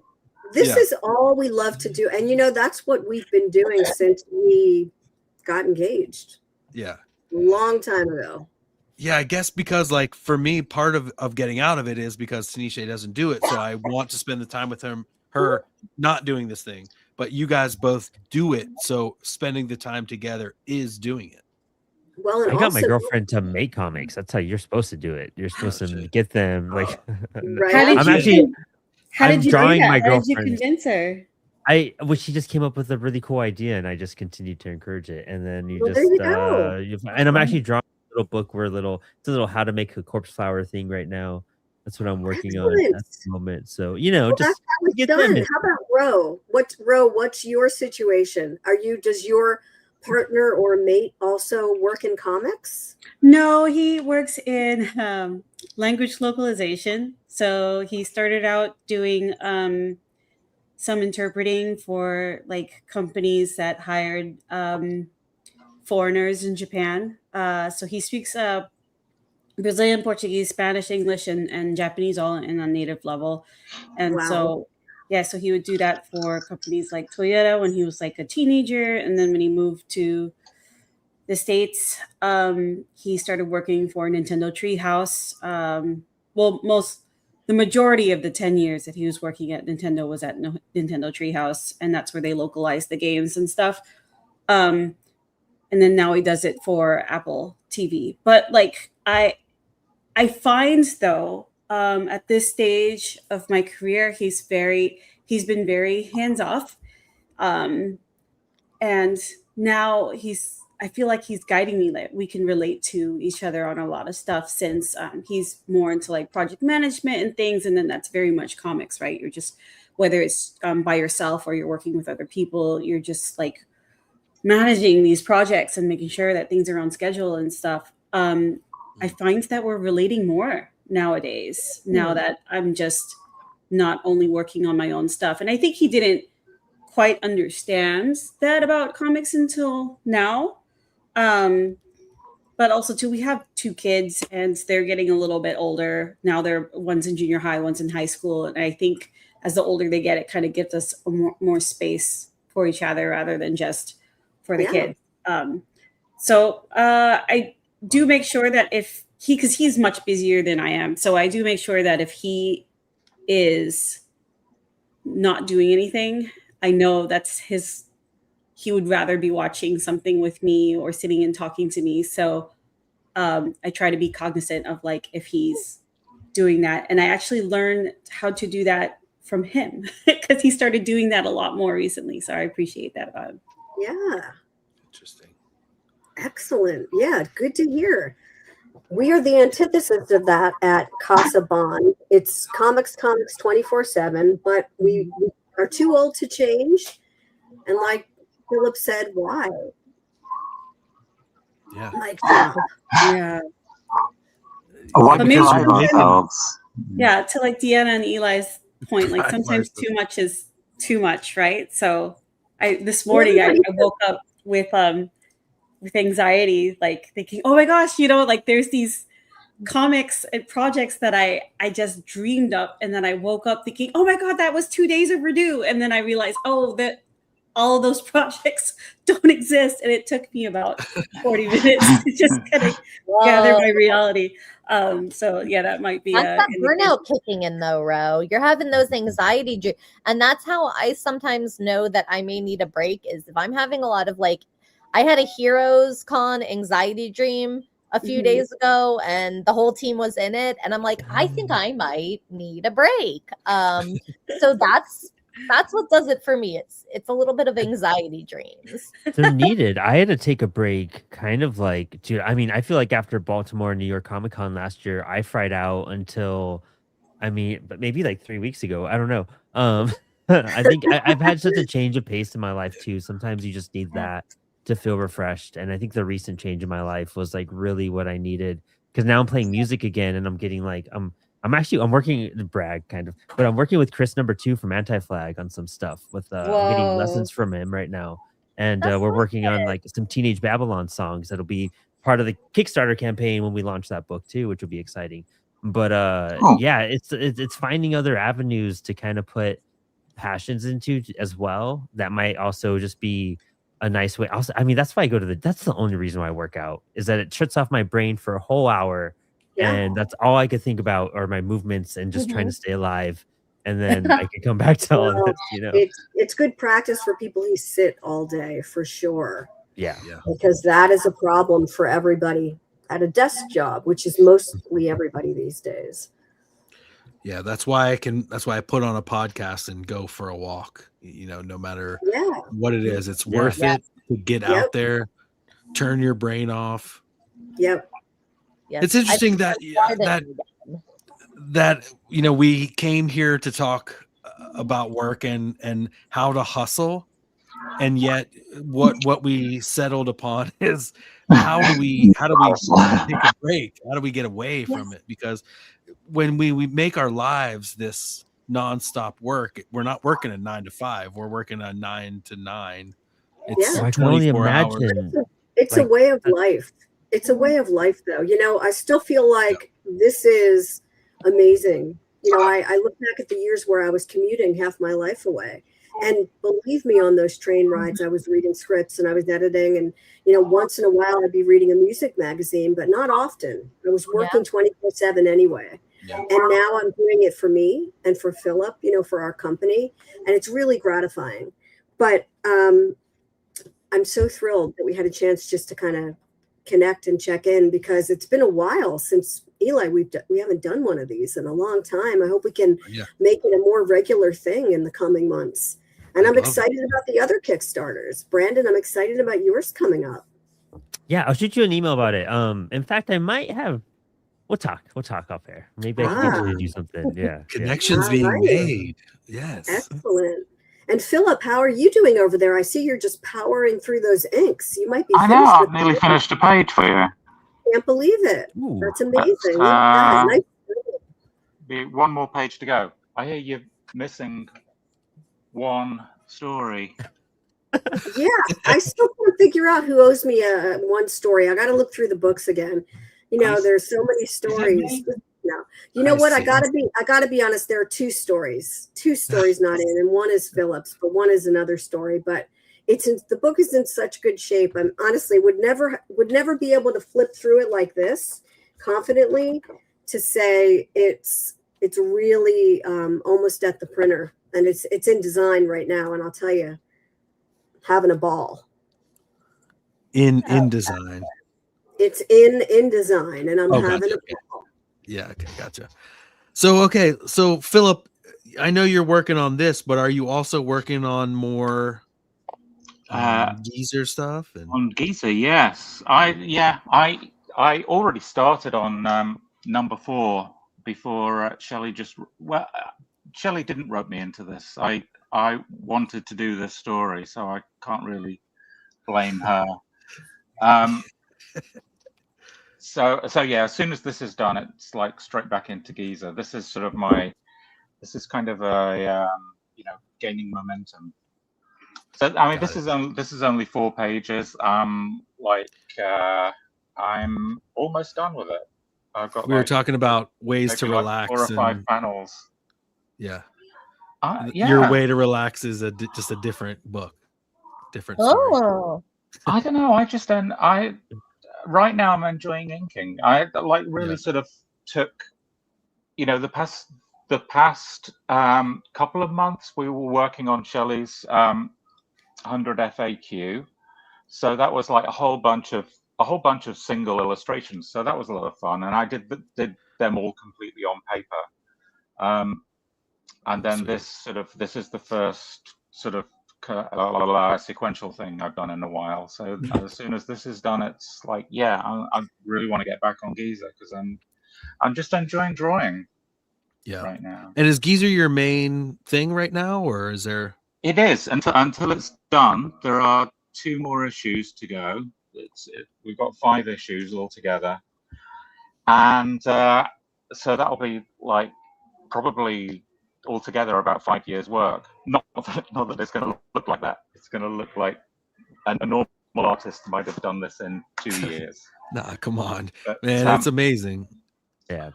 I'm so really, really super happy with it. So my only plan right now is like finish Giza and then milk it for a couple of years. We'll do different versions of it. The oversized. Yeah, exactly. Yeah. The vinyl version, the black and white edition. I'm sure we told you all about our plans. Well, we got a plan to do the 12-inch version. Because like the single issues are 7 inches square, so the collected we'll like once it's finished, it'll be maybe like 150 pages or something, which will be probably the longest thing I've ever done, which is really nice because it's like something I'm really, really happy with. But yeah, my plan is, once we finish the 7-inch ones, we do the 12-inch remastered. So we blow up all the artworks. So it's, because it was all done at sort of pretty high resolution. So we can do the 12-inch size and have a little bit of color in there as well. We'll sort of resize the lettering so it doesn't cover as much of the artwork, all that kind of thing. Sweet. It'll be like properly remastered. Yeah. Awesome. I can't wait for that. That's going to be amazing because I think, and you can make it so it feels like one of the those albums, like the classic album, Well, I'd love to do like a box set thing with like a little 7-inch box with all the 7-inch versions, and then like the 12-inch box with the full size. That'd be like the real collector's item.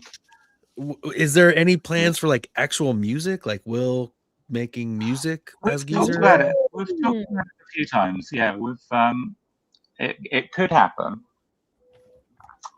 Sick. I think we lost on drums.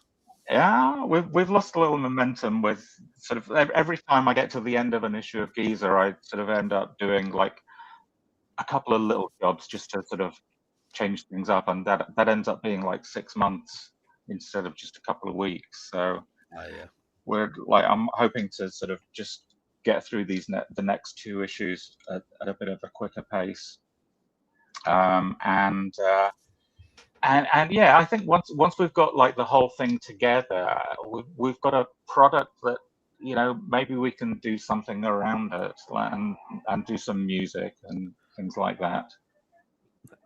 Yes, and TV. There's a precedent for comic art-based bands. I think there is. Yes, yeah. I don't know if we'd do it animated. I don't know. I'm just excited for it, no matter what, despite.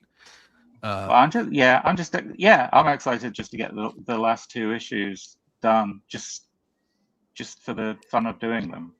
And it's going to be Kickstarters as well. That's the plan as well. Huh? Probably, yeah. Yeah, I mean, it's, we're talking sort of like this is all happening. I mean, I guess over the next year, and then. So who knows what the the world, the publishing world, and the world was going to look like that. So we'll see what happens. Awesome. Yeah, I'm very excited about that. Anything music based, comic based, you guys both make some of the coolest stuff in that arena, and I try to do it as well. And Brandon does it as well, you know. Yeah. Kick out the All right. jams. That was like our last music anthology, basically. And that one covered. I wrote like a blues story for that one too. Actually, that's like the first like non-punk rock thing I did. Actually, but kick out the jams. That was like the coolest. That and the punk anthology. We have the second punk anthology slated, hopefully next year. I've been talking about that since the first one came out. But the second punk anthology will happen soon. But we're doing a vegan comic book cookbook next year as well, with and then a yearly This Comic Kills Fascists. So that'll all be happening. This Comic Kills Fascists kind of took over a lot of our plans. It kind of like wrecked through and did a lot. But it's been worth it, at least. And that's what we're launching on Saturday as a second volume. So it'd be great. I was gonna say, do you have any further plans for that? Maybe like a digital deluxe version or anything like that? Yes, dude. Yeah. So, well, we launched This Comic Kills Fascist Dose on Saturday. You could buy the first volume, which we put out last year, which was more of just like self-made and promoted. Then the second one is very true. Yeah, straight up. I think that's why I did a Robert Johnson story. I want to say so is because of something like that. The second one was supposed to be just like the big beautiful comic. That I think we're gonna save for like the collected edition, the big beautiful book. But we're gonna do like the yearly version of it just to kind of like keep up with things, and people just need a voice and a way to just let out frustrations and just speak their minds and just give them an outlet. And we're trying to be that place that they could do that. And we've gone, it's so hard choosing submissions when you're going through stuff like that. But it's going to be something we're going to be doing every year. And hopefully we'll see where it goes from there. This was an answer of like, Anti-Flag's not around anymore. They're my favorite band. And The Clash was my favorite band beforehand. So I wanted a way to speak into like politicalness and get that frustration out, because I didn't have those avenues anymore through music. So let's just make comics about it. And so that, with the punk rock background, it all just worked for the brand. So it made sense. That sounds really cool. Yeah. Shelly, I think we lost Shelly's audio right there for a second. Yep. Hang on a second. Oh, there you are. Yeah, Max is saying consider start your own community-based zine too. Yeah, I'm always down for that. Max's zine is very cool. I was honored to be a part of it. I think Shelly's audio is still a little off for some reason. Yeah. Yeah, I can hear her from downstairs. I'll relay her messages. How about now? There you go. All right. All I wanted to say is The Clash, and Nick Jones just turned 71. I've been trying to get his attention for like 42 years. So Brandon, if you get his attention, hook me up. We will team up on that. I mean, hook me up, because I've been wanting him to write an original graphic novel about The Clash and Big Audio Dynamite years. Yes. I have tried. I've written to managers. I've talked to managers. Passing ships, I think. It can't just be Z2 that. Yeah. It can't just be Z2 that makes these music magazines. We can do some too. It's crazy. Well, I'm I'm talking to people with like, my last thing. I'm talking to the dudes from Born Losers and like Anthony Green to be like, hey, what can we do? Like, let's do the Sounds of Animals Fighting as comics and whatnot. And so there's like possibilities there, but that's such a long road too. You know what I mean? When you start making those deals. But we'll see what happens with stuff like that. I'd love to work with more musicians and get those stories out there. Yeah. And I like working on music related projects that aren't just somebody's dream about a song. Like I definitely like it to be a bit more substantial, and it does help to have, the original writer and musician, involved, and that's important, I think. But yeah, I think there's a way to do music and comics related material, and then there's a way not to do it. Because there's I a feel lot of that. stories that go along with these bands, you know, like me Right. personally, I love reading just music books and the stories of these bands. And I think more than like doing a comic of a song, that's a little bit boring. I mean, Yeah. unless it's like, you know, the devil went down to Georgia, or like something that's truly like a story, you know, like Right. well, Even Go so, meet in Cambria. yeah, but that story, the thing that I always find frustrating, if I may, is just, you know, music and novels connect on in a different way to people. So they connect through your head, you know, right? So I think Yeah. when you have an art form like comics, the real magic and the real beauty of comics is how you can take elements of the words and pictures and also consider about like the space between the panel borders and how we can time travel. Yeah. And so what I personally don't like, and I super respect to people who like these things, be you, but I don't enjoy books that are just like, oh, I want to do, you know, a reenactment of The Devil Went Down to Georgia, following somebody who turns Right. into the devil. That's kind of what the song tells you, and then what you do in your head is something different.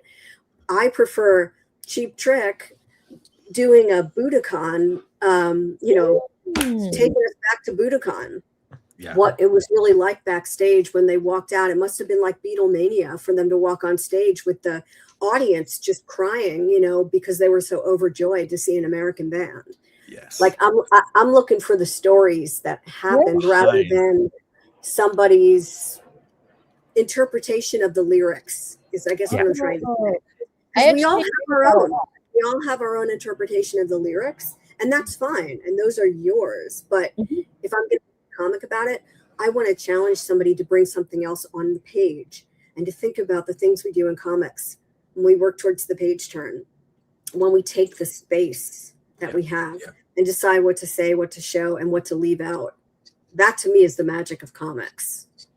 Another mic drop. Yeah. God. It's just mic drop after mic drop on this cast. You have a big mic. I don't even have I bought a mic at your behest and I haven't even used it. What? And now you've got your giant mic there. I've got a nice one now. Now you do.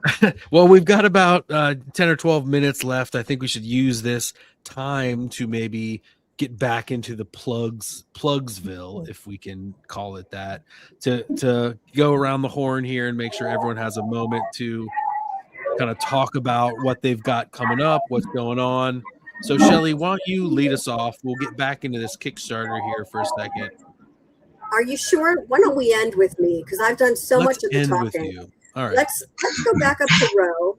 Let's go up to Ro. I know. I wish go to Ro. she had said more things.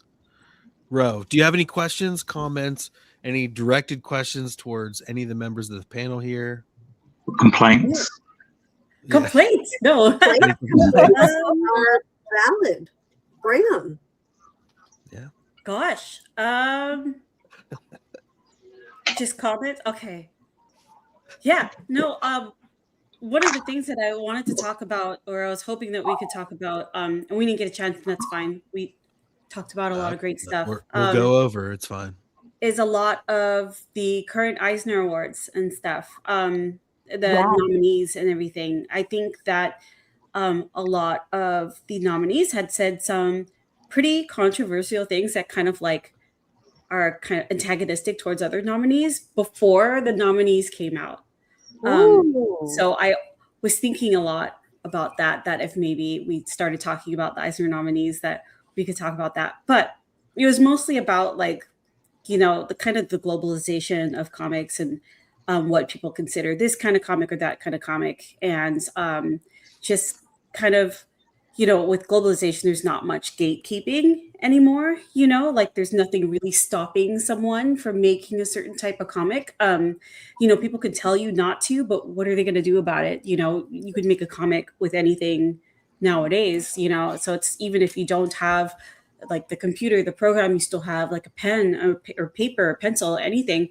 And it's just with globalization, it's just the access to making comics, and just kind of people aren't looking for that kind of permission anymore. So I thought that part was interesting. I guess it kind of relates to what we're doing right now with CL Manga, because we have gotten some comments from some Eisner nominees that we're not allowed to be calling ourselves manga creators and stuff. And so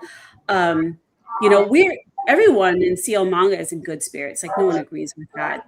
I think I brought it up with them once, and one of them was just like, dude, it's 2026 and we're still doing that kind of thing.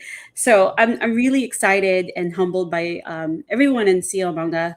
I feel like that if it were not for them, I would have strived to be better at what I'm doing. I'm really excited about working on my current chapter for my comic at the moment. I started getting back on the bandwagon of posting it as a webcomic. I think I did a talk with the Austin Rotary Club a couple months ago, and one guy came, I felt, just to complain about me not updating my webcomic. So that complaint worked. And yeah, just a shout out to the readers, we do pay attention to your comments and your interactions, and it really does help us and encourage us. So thank you so much.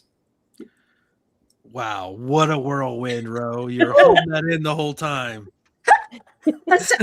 Well, everyone was talking about such interesting things, and so I wanted to sit and listen to those interesting things as well. So respect. Yeah, thank you for that.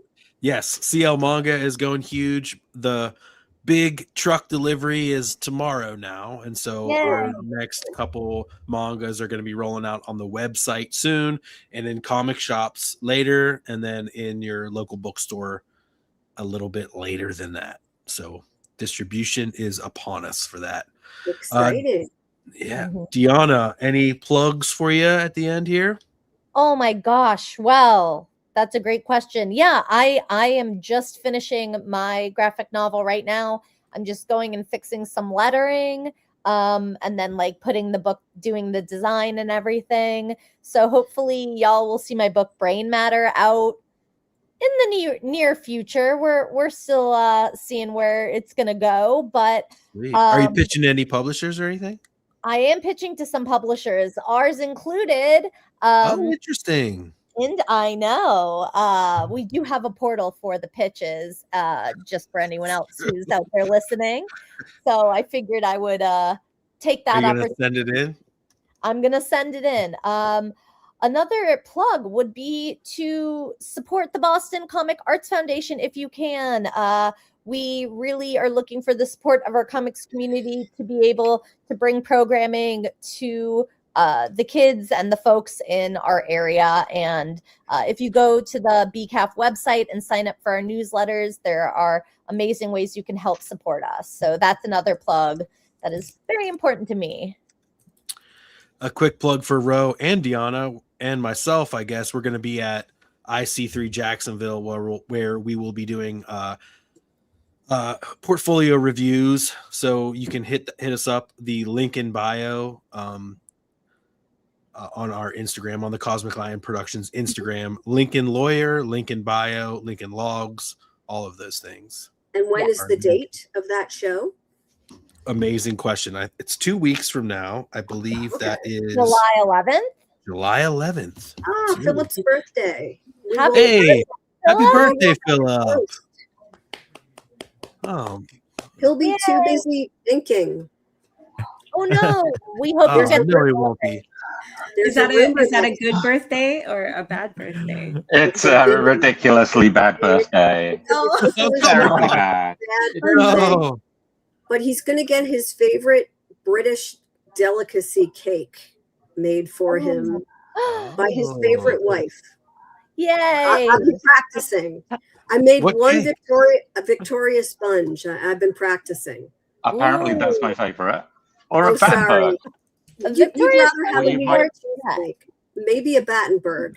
I'm working on it. Ooh. I had to Google it. It looks amazing. Well, we'll see. Don't get your hopes up. I have another question. Shelly and Philip, where will we be able to see you next? Are there going to be any shows that the folks can catch you at? Yeah. Well, we're going to be at well, making a We're gonna brief be, first of appearance, all, like a walk-in at San Diego for a day. well, we're going to What, San Shelley's- Diego Friday and Saturday. We'll be there just for a really short period of time. And then we'll be guests at Thought Bubble for the 20th Thought anniversary. Bubble, that's the in big one. Harrogate in November. So that's what we're really working towards. That's why subCULTURE is being is on Kickstarter now, because we will have the books ready to be fulfilled at the end of October, early November, before we escape LA and hit the UK for a few weeks. So we're excited about that. Yeah. Send an extra suitcase full of books. Well, that, but also we've got our little warehouse there, which is exciting. Oh, that's right. You said yes. Amazing. Yes. We do. That sounds fancy. What It is does. that? It's Will Potter's loft. What am I going to do? Yeah. Okay. Is that... Not when I'm on the air. That is the truth. All right, Brandon, is there any other plugs that you didn't so eloquently fit into your other I got comments tons of throughout plugs, the dude. show? I could go on for like 20 minutes on plugs. But right now, just check out Apollo City Comics. On Kickstarter, we're launching this comic, Los Fascists Dos, on Saturday. And then come August, I'm launching my book, Fake Your Death, that I did with China Rosemaria. It's Act 1. I'm really excited for that book to finally come out. And then, man, I think we're just doing IC3 in Providence. We'll have a bunch of the zines I made this year. You guys could get Stoned Wars there that I'll be reprinting. And then my Spilled Ink zine. And then I'm working on this How to Make a Corpse Flower zine right now with Lex. And so I'll have some new stuff coming out and lots of new zines and lots of new books. So just tons of and then just down the line of just ask me every other month. There'll be a new book coming Nice. out. And that's how you do it. That's how you do it.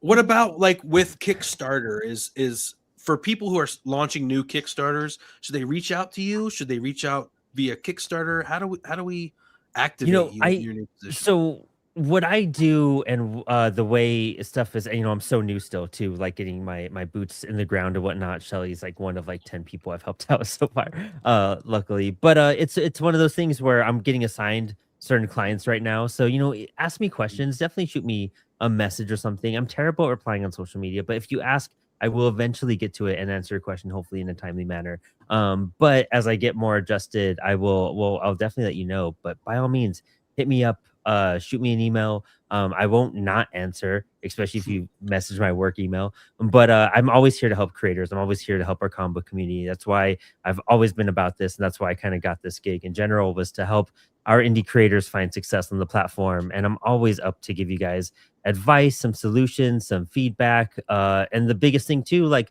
check out the Apollo City Comics campaigns we've done, steal the rewards we've made, steal like how we did that page layout, like just like how you steal from your favorite artists and creators and comics, steal from their campaigns. I stole a bunch of ideas from Shelly. No, like totally truth. So I mean, there's cool things that you have to like you just analyze, see what works, and apply it to yourself. Right. And put your own spin on it. Put your own spin on it, right? Because everybody has like different instincts. Just trust your gut. Yeah, and you'll find the success and find that community. But also, I'm going to help them with like probably their Discord channel and some stuff with Prana and their Discord. So like creating communities is still what I'm going to be doing for all of our creators, and finding ways to get you guys access and just someone to ask questions and to learn and get insight from, because then I learn and I get all the insight. So that's sweet. Which is my ultimate game in this whole thing. It's a win-win-win. Yes. It's a win-win-win for comics. The comic scene is better than ever. So just push the naysayers away and just keep moving forward and make your own comics. If I could draw comics, you could draw comics. Because I mean, like comics are for everyone, y'all. That's Absolutely. right. Mm-hmm. Absolutely. And if you include in your email to Brandon a photo of your cat, it's gonna go a long way. It will. It really will. We have cats now, so I might just send you photos of my amazing cats just because I can. Yeah, please. That's about half of the communication that Brandon and I. Yeah, we will not talk for months, but it'll just be cat photos. For just like cats. 6 months. Yeah. Is there anything else but comics and cats right now? I think what I'm not. saying. Maybe the Clash. There's something Oh. about the sea. The 3 C's of Something about life. the letter Three C, Cs. right? Gonna be a thank new you Apollo so City much. comic shirt. Thank you for hosting this, Eli. It's been a blast. Yeah, it's been really fun. So good to see And you all. Cosmic Line Productions again, IC3 Jax, IC3 Providence. I have a panel each day now actually at San Diego Comic-Con, so I'll see you all there. Nice. I'm going to be going as well. We've got just new books in the works as always. New manga, three new manga about to come out. I think 3, is that about right? Behind the White Door. Mhm. Eye Candy is an art book, Eye manga Candy. style, and then we also have Marshall's book, Super Fighter Boy, which is totally sold already out at available. Heroes, by the way, or Wow. close to it. And Fantastic. Behind the White Door had such amazing reception. A lot of people were just really blown away by the storytelling. So yeah. Excellent. And I had a major level up today. You can go on eBay and search Cosmic Lion Primer, and there's a slabbed copy of it on sale for $200. Not by me, Oh man. by someone I don't know. So Whoa. You looked that up? That's Wow. amazing. I remember someone I sent remember it to me. Yeah, looking at that years ago when you were just this big, right? that's right. I was just a little Bravo. comics man. You gave me some edits, a bunch. It's Which Did helped I? a wild ton. seeing your Yeah. stuff on Did eBay. it? Like it's such a Wow. weird thing and It's feeling like Crazy. it's a trip. Bizarre. It's All right, amazing. guys. Well, yes. well. Thanks everyone so much. Shelly, everyone go to the Kickstarter and back it ASAP. Send it Thank to your you. friends. Find Thank you very Geezer, find Apollo City Comics, Cosmic Lion Productions. Everyone, we're here, we're there, we're everywhere. And until next time, Peace out. yeah, CLP. keep on keeping on. All righty.